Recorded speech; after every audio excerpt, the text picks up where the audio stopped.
اگر آپ اللہ والے بن جائیں تو اللہ اپنے بندوں کا امتحان تو لیتا ہے مگر اسے کبھی ضائع نہیں کرتا. اس کے لیے کچھ مشکل نہیں ہے میرے بھائی اور میری بہنوں. So decide for yourself right now. اگر رشتہ نہیں ہو رہا تو کیا ہوا؟ His doors are still open.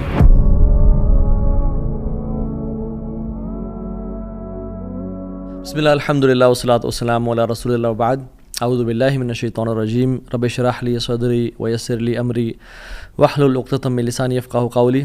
اللہم ارنا الحق حقا وارزقنا اتباعہ وارنا الباطل باطلا وارزقنا اجتنابہ. اللہم انفعنا بما علمتنا وعلمنا ما ينفعنا وزدنا علما آمین یا رب العالمین. Welcome back to another episode of Wednesday Night Exclusive. آج ہم بات کریں گے سیڈنس کے اوپر، پریشانی، مصیبتوں کے اوپر، جو لائف میں ہماری زندگی بالکل رک سی جاتی ہے، بند ہو جاتی ہے، کچھ سمجھ نہیں آتا کہ کہاں جائیں، کیا کریں. سو ڈونٹ بی سیڈ، یہ ہمارا آج کا ٹاپک ہے. اور ہم 3 پرنسپلز کی بات کریں گے، 3 اللہ کے ناموں کے بارے میں بات کریں گے کہ اگر کوئی بھی شخص ان کی امپلیکیشن، اس کا مطلب اور اس کی ٹرو ایسنس کو سمجھ لے تو اس کی لائف میں جو پرابلمز ہیں وہ ڈیمینش ہو جاتی ہیں. وہ پرابلمز نہیں رہتی، اس کو سکون اور چین نصیب ہوتا ہے. اور وہ 3 نام کیا ہیں اللہ تعالیٰ کے؟ قادر، قدیر اور مقتدر. ان تینوں کا تقریباً ایک ہی مطلب ہے. قاف، دال اور را ان کا روٹ ورڈ ہے.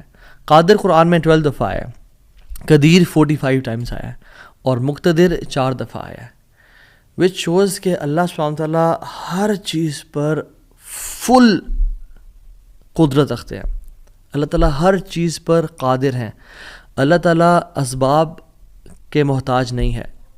جو مسلمان ان ناموں کو سمجھ لیتے ہیں نا، اور آج ہم سمجھیں گے ناموں کو، اور اس کی وجہ سے آپ دیکھیے گا by the end of the session کس طرح سے ہماری مصیبتیں، مشکلات ہمیں چھوٹی ہوئی نظر آتی ہیں، اور ہمیں کچھ پرنسپل سمجھ میں آئیں گے کہ ہم کس طرح سے اللہ تعالیٰ کی اس سیکرٹ ڈور آف ہیپینس کو انلاک کر لیتے ہیں. خدا کی قسم مسلمانوں ہمیں خوش ہو جانا چاہیے. وہ کسی چیز کا محتاج نہیں ہے، نہ وہ اسباب کا محتاج ہے، نہ وہ لوگوں کا محتاج ہے، نہ وہ ٹائم اینڈ اسپیس کا محتاج ہے، نہ وہ لاز آف فزکس کا محتاج ہے. ہر چیز اس کی محتاج ہے، وہ کسی چیز کا محتاج نہیں ہے. So great news to all the Muslims. اگر ڈاکٹرز نے جواب دے دیا تو کیا ہوا؟ وہ قادر ہے، قدیر ہے، مقتدر ہے. اگر رشتہ داروں نے چھوڑ دیا تو کیا ہوا؟ اگر رشتہ نہیں ہو رہا تو کیا ہوا؟ اگر کاروباری لوگ جو ہیں انہوں نے آپ کو دھتکار دیا اور سائڈ پہ کر دیا تو کیا ہوا؟ His doors are still open. وہ مسبب الاسباب ہے. اللہ رب العالمین وہی ہیں جو یوسف کے دور میں تھے، جو ابراہیم کے دور میں تھے، جو موسیٰ کے دور میں تھے، جو عیسیٰ علیہ السلام کے دور میں تھے. اللہ رب العالمین وہی ہیں، اور وہ ہر چیز کو بدل سکتے ہیں. وہ ہر بند دروازہ کھول سکتے ہیں. مقتدر کا مطلب تو سبحان اللہ یہ ہوتا ہے کہ اس میں نا قدیر کی بھی بلاغت ہے، یعنی جو ہر چیز پر مکمل قدرت رکھتا ہے. آپ لے لیں مثالیں، یوسف علیہ السلام کی اگزامپل دیکھ لیں. ایک بچہ جو کہ بالکل اپنے انفینٹ سے نکل رہا تھا، اس کو کنویں میں پھینک دیا گیا. وہاں سے اس کو قافلے نے پرچیز کیا اور بالکل for pennies he was sold. اور عورت نے حملہ کیا ان پہ، گناہ کرنا چاہا، جیل میں ڈال دیا گیا ان کو. ٹھیک ہے، وہ شخص جو کنویں میں پھینکا گیا، جو جیل میں ڈالا گیا، جو اتنا بے بس کہ نہ باپ نہ ماں نہ بھائی، بالکل مصر میں ان نون اسٹرینجر، اور وہ جیل میں بھی ہو، نو کانٹیکٹس، نو پی آر، کیا بنے گا اس کا؟ القدیر نے، المقتدر نے اس کو وہاں سے اٹھا کے ایجپٹ کے تخت پہ بٹھا دیا. اللہ ہر چیز پر قادر ہے. ابراہیم علیہ السلام، باپ بھی چھوڑ گیا، باپ نے کہا تجھے میں رجم کر کے مار دوں گا. ہر کوئی ساتھ چھوڑ گیا، حتیٰ کہ سب جمع ہو گئے ان کے خلاف، اور ان کو برہنہ کر کے کیٹاپلٹ میں ڈال دیا. اور وہاں سے جب آگ میں ڈالنے لگے تو کیا پڑھا ابراہیم نے؟ حسبی اللہ و نعم الوکیل. مجھے اللہ کافی ہے. اور کیا ہی وہ نعم الوکیل، کیا بہترین دوست ہے، کیا بہترین کارساز ہے وہ. اور اللہ تعالیٰ نے وہ کس طرح کا قادر ہے، وہ کس طرح قدیر اور مقتدر ہے کہ اس نے ہواؤں کی ڈائریکشن کو نہیں پھیرا، نہ ہی اس نے سمندروں کے رخ کو بدلا، نہ ہی اس نے کوئی پرندے بھیجے جو کہ اس پانی کو، اس آگ کو ٹھنڈا کر دیں پانی پھینک پھینک کے. نہیں، بلکہ ڈائریکٹ اس آگ کو کہا جس کی صفت ہے جلانا، قُلْ يَا نَارُ كُونِي بَرْدًا وَسَلَامًا عَلَىٰ إِبْرَاهِيمَ. ہم نے کہا اے نار، اے آگ، ٹھنڈی ہو جا اور سلامتی کا باعث بن جا ابراہیم کے لیے. کچھ روایات میں تو یہ بھی آتا ہے کہ ان کی صحت کے بھی کچھ ارچہ کلام ہے کہ ابراہیم علیہ السلام سے پوچھا گیا کہ سب سے بہترین مومنٹس آپ کی زندگی میں کون سے تھے؟ تو ابراہیم علیہ السلام نے کہا کہ جب میں آگ میں تھا کہ اللہ تعالیٰ نے اس کو حکم دیا تھا کہ ٹھنڈی ہو جا، اور اتنی ٹھنڈی نہ ہونا کہ ابراہیم کو تکلیف پہنچائے، سلامتی والی بن جانا. تو those were the best moments that I spend in my life.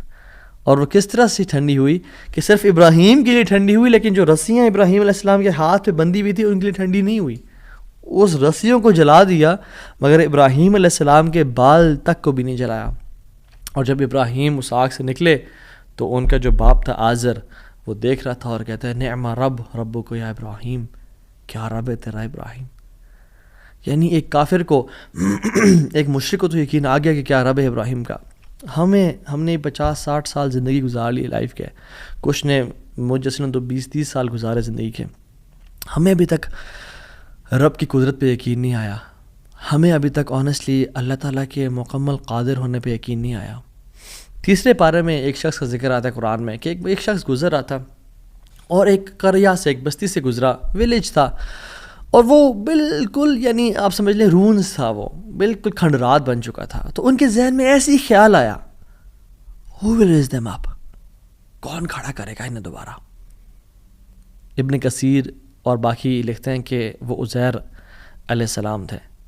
خیر نیورتھلیس اللہ تعالیٰ نے ان کو موت دے دی، اور موت دینے کے بعد جب اٹھایا تو کہا کہ کتنا عرصہ تم پڑے رہے ہو اس جگہ پہ؟ تو کہا کہ دن کا کچھ حصہ. اللہ تعالیٰ نے کہا کہ تم 100 سال مردہ رہے ہو یہاں پہ. اور ان کا جو حمار تھا، جو گدھا تھا، وہ پیرش ہو گیا. اس کو یعنی کھا کے کیڑے مکوڑے، مٹی نے اس کو ڈیکمپوز کر دیا. لیکن جو ان کا کھانا تھا، اللہ اکبر کیسا قادر ہے اللہ تعالیٰ. فانظر الی طعامک وشرابک لم یتسنہ، اپنے کھانے کو دیکھو اور اپنے پینے کو دیکھو، اس کو کسی نے چھوا بھی نہیں ہے. کھانا ہم باہر سے آرڈر کرتے ہیں، کچھ کھا لیں تو فریج میں نہ رکھیں، اور ایک دن گزر جائے تو وہ باسی ہو جاتا ہے، خراب ہو جاتا ہے. ایک دن کھانا برداشت نہیں کر سکتا، لیکن 100 years گزر گئے، کھانے کو کسی نے چھوا بھی نہیں. اور جو حمار تھا، جو گدھا تھا ان کا، وہ بالکل پیرش کر گیا اور ڈیکمپوز ہو گیا. اور عزیر علیہ السلام کے نظروں کے سامنے اللہ نے اس کو دوبارہ کھڑا کر دیا.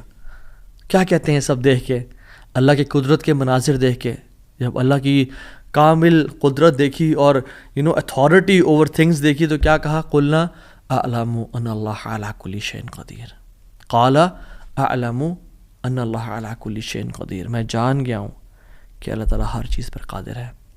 واللہ العظیم میرے بھائیو اور بہنوں، اس سینٹنس میں نا بڑا مزہ ہے، بڑی لذت ہے، بڑا نشہ ہے. اگر انسان جان لینا کہ میرا رب ہر چیز پر قادر ہے تو خدا کی قسم ہماری پریشانیاں، ٹینشنز، انزائٹی سب ختم ہو جائے گی. تو آپ نے گھبرانا نہیں ہے انشاءاللہ، ٹھیک ہے. اگر ایک چیز زندگی میں آپ کی ہے جو اس لیسن کا جو ہے نا، آج کے سبق کا جو آج کے جو اس پوڈ کاسٹ شو کہہ لیں اس کو آپ، اس کا جو کرکس ہے وہ یہ ہے، اگر آپ اللہ والے بن جائیں تو اللہ اپنے بندوں کا امتحان تو لیتا ہے مگر اسے کبھی ضائع نہیں کرتا. اللہ اکبر. اس کو لکھ لیں اپنے ذہن پہ اور ساری زندگی اس کو پکڑ کے رکھیں. اگر آپ اللہ والے بن جائیں تو اللہ سبحانہ و تعالیٰ اپنے بندوں کا امتحان تو لیتا ہے کہ میرا بندہ سچا ہے یا نہیں، میرا ہے یا نہیں، لیکن خدائی قسم کبھی ضائع نہیں کرتا. شرط یہ ہے کہ آپ اللہ والے بن جائیں اور نیت صاف ہونی چاہیے. تو میں آپ سے نا آج 3 بیسک پرنسپلز کی بات کروں گا کہ آپ نے اپنی لائف میں کرنا کیا ہے. پہلی چیز، نیت صاف کرنی ہے. اگر آپ اللہ والے بن جائیں اور اپنی نیت آپ صاف کر لیں، اللہ تعالیٰ آپ کو کبھی ضائع نہیں کرے گا. صحیح بخاری کی حدیث ہے، بنی اسرائیل کا واقعہ ہے، اوتھینٹک صحیح بخاری کی حدیث ہے. ایک شخص، اس کو 1000 دینار چاہیے تھے، 1000 دینار چاہیے تھے. وہ ایک شخص کے پاس گیا، اپنے جاننے والے کے پاس، اور کہا کہ مجھے 1000 دینار چاہیے. تو اس نے کہا کہ ٹھیک ہے میں تجھے دے دوں گا، بس تو ضامن ایک لے آ جو اس کی ضمانت دے، اور گواہ لے آ، میں تمہیں دے دوں گا، مجھے پرابلم نہیں ہے. وہ شخص مسکین تھا، کوئی اس کے جاننے والا نہیں تھا، لیکن اللہ والا تھا وہ. اس نے کہا دیکھ میری بات سن، میرا ضامن بھی اللہ ہے اور میرا گواہ بھی اللہ ہے. میں اللہ کو گواہ بنا کے کہہ رہا ہوں کہ میں تمہیں واپس کروں گا. اس کو اس بندے کی تقوی پہ یقین آیا اور اس نے کہا کہ چلو میں دے دیتا ہوں, یہ اللہ کو گواہ بنا رہا ہے, اتنا بڑا جھوٹا تو نہیں ہوگا. اور یہاں پہ آئے پاز, میرے بھائیوں بہنوں, پاکستان کے لوگوں, انڈیا, بنگلہ دیش, جہاں سے بھی لوگ دیکھ رہے ہیں, اللہ کا نام لے کے نہ کبھی کسی کو دھوکہ نہ دو. ویسے بھی دھوکہ کسی کو نہیں دینا چاہیے, لیکن اسپیشلی اللہ کی قسم کھا کے یا اللہ کا نام لے کے کسی کو دھوکہ نہ دو. یاد رکھیں جو اللہ کا نام لے کے سچ بولتا ہے نا, اللہ تعالیٰ اس کی غیبی خزانوں سے مدد کرتا ہے, اور جو اللہ کا نام لے کے دھوکہ دیتا ہے لوگوں کو, اللہ اس کو تباہ و برباد کر دیتا ہے. تو اس شخص نے کیا کیا, اس نے کہا کہ میرا ضامن بھی اللہ ہے, میرا گواہ بھی اللہ ہے. تو اس نے دے دیا, اس نے کہ میں تجھے اللہ کے اس نام پہ تجھ پہ میں ٹرسٹ کرتا ہوں. یہ شخص پیسے لے کے اس نے کاروبار کرنا تھا, یہ چلا گیا. یہ جب کشتی پہ بیٹھا, سوار ہوا, دوسری طرف اترا, اپنا کام شام کیا, واپس آیا. جو دن اور جو مقرر وقت آیا ہوا تھا, جب وہ کشتی پہ آیا واپس, ایک سمندر کے پار یہ شخص تھا, تو جو لاسٹ کشتی تھی وہ نکل گئی. یہ سر پکڑ کے بیٹھ گیا کہ میں نے تو آج وعدہ کیا تھا اور اللہ کو ضمانت دار بنایا تھا اور گواہ بنایا تھا. اب اگر میں آج اس تک مال نہیں پہنچاتا تو وہ کیا سوچے گا میرے بارے میں, اور اس کا تو ٹرسٹ اٹھ جائے گا, یعنی کہ میں نے اللہ کے نام پہ جھوٹ بولا اسے. تو آخری کشتی چلی گئی تھی. اس کے بعد تو کشتی نے اس دن جانا نہیں تھا, تو اس نے کیا کیا کہ یا اللہ میں نے تجھے ضمانت دار بنایا ہے اور تجھے میں نے گواہ بنایا ہے, تو تیرا کام ہے اس مال کو پہنچانا. اس نے ایک ووڈ لاگ لیا, اس میں سوراخ کیا, اس میں اس 1000 دینار, سبحان اللہ, 1 دینار از اے گولڈ کوائن, اور آپ ایک گولڈ کوائن کی آج آپ ورتھ لگا لیں, ان لیکس, ان ملینز. اس نے کیا کیا, اس کو اس ووڈ لاگ میں ڈالا, پرچی لکھی اور اس میں ڈال کے نا بسم اللہ پڑھ کے آگے بہا دیا کہ اللہ تجھے میں نے ضمانت دار بنایا, تجھے میں نے گواہ بنایا, اب تیرا کام ہے اس کو. یہ شخص یہاں ویٹ کر رہا تھا اور یہ شخص اپنا مال لینے کا یہاں انتظار کرتا, اور یہ شخص یہاں پہ کھڑا تھا, اس نے مال کو دے دیا. اور سبحان اللہ, اللہ تعالیٰ نے کیسا قادر ہے, کیسا قدیر ہے, اس نے اس ہواؤں کو رخ پھیر دیا, اور وہ بندہ وہاں انتظار کر رہا تھا, اور اس کے بندے کے پاس وہ ووڈ لاگ پہنچا, اور اس نے اس کو دیکھا, اس میں پرچی تھی, اور پرچی نکالی, اور اس کو کھول کے دیکھا کہ اس کے 1000 دینار تھے. وہ بڑا حیران ہوا کہ یہ مجھ تک کیسے پہنچے. خیر, یہ جو شخص تھا جس نے بھیجے تھے, یہ اگلے دن دوبارہ جو سب سے پہلی کشتی ملی اس پہ روانہ ہوا اور اس بندے کے پاس پہنچا, اور 1000 دینار لے کے الگ سے کہ پتہ نہیں وہ پہنچے نہیں پہنچے, میں اس کو اس کا حق تو دے دوں. اس نے کہا کہ یہ تمہاری امانت, معذرت تھوڑی تاخیر ہو گئی مجھ سے. کہتے ہیں تو کل تم نے مجھے پیسے نہیں بھیجے؟ کہتے ہیں میں نے بھیجے.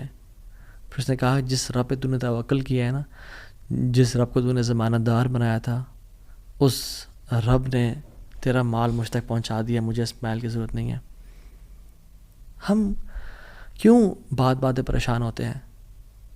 کیا کمی ہے ہماری زندگی میں؟ شاید توکل کی کمی ہے, قرآن پڑھنے کی کمی ہے, عبادات کی کمی ہے, حلال اور حرام کی پرواہ کرنے کی کمی ہے, نظروں کی حفاظت کرنے کی کمی ہے. ہماری زندگی میں کچھ کمی ہے جس کی وجہ سے ہم اللہ تعالیٰ کے اس اللہ تعالیٰ کے ناموں کی وجہ سے ہم we are not living to our fullest. اللہ تعالیٰ کے نام جس کی جو مسلمان جانتا ہو کہ میرا رب میں یہ کوالٹیز ہیں, اور یہ تو صرف 3 ہیں اور ہزاروں ہیں اس کے علاوہ, وہ کیسے بات پریشان ہو سکتا ہے؟ وہ کیسے انزائٹیز اور پریشانی سے گزر سکتا ہے؟ اس کو پتہ ہے کہ میرا رب ہر چیز پر قادر ہے. قُلْ هُوَ الْقَادِرُ عَلَىٰ أَن يَبْعَثَ عَلَيْكُمْ عَذَابًا مِّن فَوْقِكُمْ, وہ قادر ہے